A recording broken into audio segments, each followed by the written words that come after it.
নমস্কাৰ, পুনৰবাৰ সকলোকে মোৰ অন্য এটা ভিডিঅ'লৈ স্বাগতম জনাইছোঁ। আৰু আজিৰ ভিডিঅ'টো মই পথাৰৰ পৰাই বনাইছোঁ, যিটো কৃষিভিত্তিক এটা ভিডিঅ'। খেতি কৰিছিলোঁ, চেষ্টাও কৰিছিলোঁ, আপোনাৰ ব্যৱসায়িক ভিত্তিত নহয় বাৰু, কেৱল খাবৰ বাবেই কৰিছিলোঁ। কিন্তু বান্দৰৰ যি সন্ত্ৰাস, মাজুলীৰ প্ৰায়পৰা অঞ্চলতে বান্দৰৰ যি সন্ত্ৰাস সকলোৱে জানে, গতিকে বান্দৰৰ পৰা বৰ বিশেষ খাবলৈ সুবিধা পোৱা নাই। যি কি নহওক, তথাপি তাৰ মাজতে দুই চাৰিকে যি খাবলৈ পাইছে তাতে সন্তুষ্ট। যিটো বান্দৰ আৰু মানুহৰ যুঁজখন থাকেই। বৰ্তমান খালি এটা কথা দুৰ্ভাগ্য যে এইকেইদিন নেৰা নেপেৰা বৰষুণৰ ফলত বহুত বেছি নষ্ট হৈ গ'ল খেতিসমূহ। তথাপিতো হাৰ মনা নাই, কৰি আছোঁ। আৰু বিশেষকৈ এটা ভাল লগা কথা হৈছে কি, ৰাতিপুৱা শুই উঠিয়ে যেতিয়া পথাৰলৈ আহোঁ, আৰু এটা অদ্ভুত চখ হৈ গৈছে আৰু ভাল লাগিছে।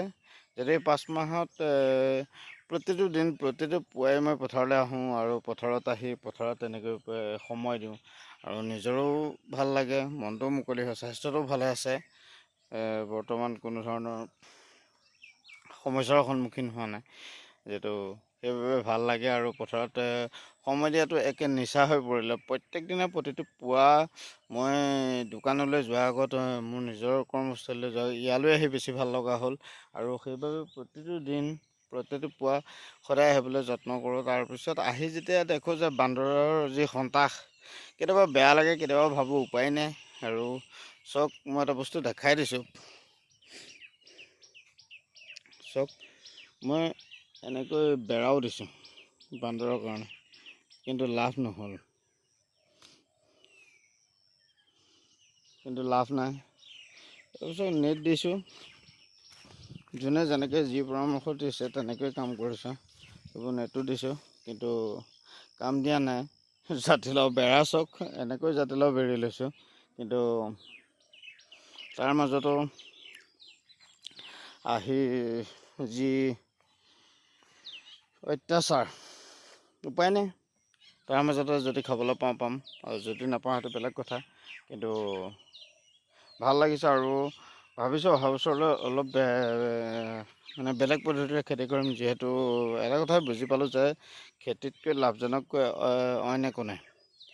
যদি আমি ভালকৈ খেতি কৰোঁ, বা বান্দৰ নথকা জেগাত, বিশেষকৈ বান্দৰৰ কাৰণে আমি খেতি কৰিব নোৱাৰোঁ, কিন্তু তাৰ মাজতো কিন্তু বান্দৰ থাকিলেও বিশেষকৈ আমি মাজুলীত দুটা খেতি কৰিব, কেৰেলা খেতি।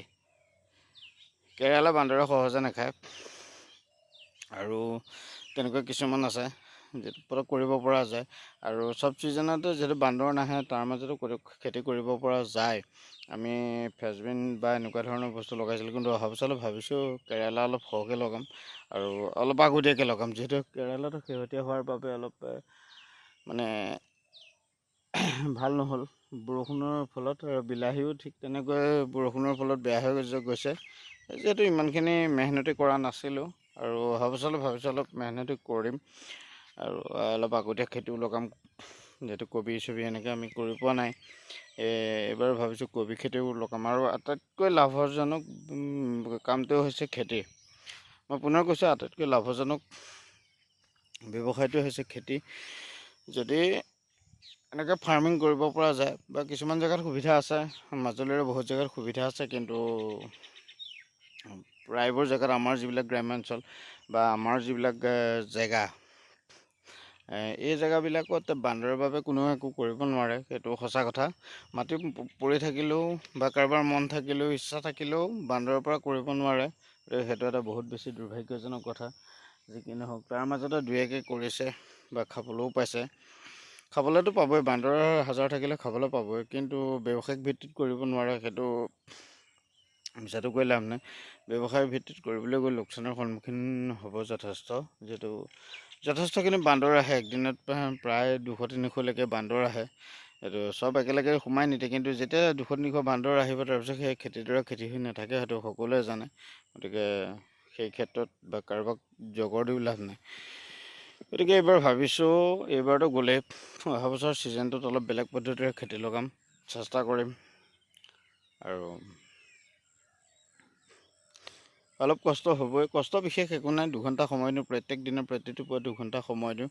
সেই 2 ঘণ্টা বহুত বেছি ভাল লাগে, আৰু সেই 2 ঘণ্টাতে যথেষ্টখিনি খাবলৈও পাওঁ, বা বিশেষকৈ স্বাস্থ্য পাতি ভালে থাকে। আৰু একে নিচা হৈ পৰিলে, সেই প্ৰতিটো পুৱাই পথাৰলৈ অহাটো এক নিচা হৈ পৰিলে। আৰু ভিডিঅ'টো বিশেষ বুলিবলৈ একো নাই, যিহেতু মই প্ৰথমতে কৈছোঁ বিশেষ বুলিবলৈ একো নাই। যিহেতু মই যিখিনি ভাল লগা, সেই ভাল লগাখিনি আপোনালোকৰ মাজত প্ৰকাশ কৰিলোঁ।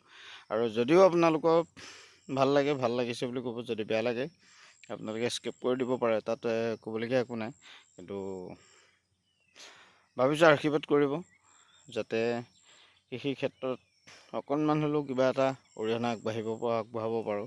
বিশেষকৈ এটা কথা যে শেষত ক'ব লাগিব যে এগ্ৰিকালচাৰ ফালৰ পৰা কোনো ধৰণৰ ফেচিলিটি নাই, আৰু সিহঁতে বিচাৰিলেও, যিসকলে খেতি কৰে সিহঁতক বহুত বেছি বাহানা দেখুৱায়, আৰু যিসকলে নকৰে তেওঁলোকক অতি সহজে বস্তুবোৰ দিবলৈ চেষ্টা কৰে। ধন্যবাদ।